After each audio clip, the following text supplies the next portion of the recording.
Madam నేను smoke చేయను, drink చేయను, చాలా హెల్తీ ఫుడ్ తీసుకుంటాను, రెగ్యులర్ ఎక్సర్సైజ్ చేస్తాను.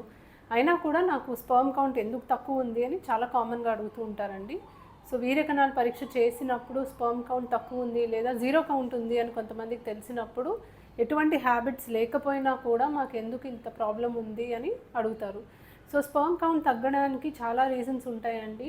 జెనెటిక్ ఫ్యాక్టర్స్ వల్ల కానీ, ఇన్ఫెక్షన్స్ వల్ల కానీ, వెరికోసిల్ లాంటివి కానీ ఇవి కామన్‌గా చూస్తూ ఉంటాము. అండ్ దీనివల్ల మీకు ఎటువంటి హ్యాబిట్స్‌కి సంబంధం లేదు. మీరు ఎంత హెల్తీగా ఉన్నా, ఎలా చేసినా కూడా మీరు కొన్ని తప్పించుకోలేరనమాట. సో ప్రాబ్లమ్స్‌కి చాలా రీజన్స్ అనేవి ఉంటాయండి. మీరు హెల్తీగానే ఉన్నారు కాబట్టి ఎటువంటి ప్రాబ్లమ్ ఉండదు అని అనుకొని ఎక్కువ లేట్ చేయకూడదు. ఎంత ఎర్లీగా డయాగ్నోస్ చేస్తే అంత మంచిది. సో యూజువలీ మ్యారేజ్ అయ్యాక 1 ఇయర్ పాటు మీరు ప్రెగ్నెన్సీ కోసం ట్రై చేస్తున్నారు. మీరు ఎంత హెల్తీ ఫుడ్ తిన్నా, ఎంత హెల్తీగా ఉన్నా కూడా ఒకసారి టెస్ట్ చేయించుకుంటే మంచిది. ఎందుకంటే ఎర్లీ డయాగ్నోసిస్ చేసుకుంటే ట్రీట్మెంట్ సింపుల్గా ఉంటుంది. Thank you.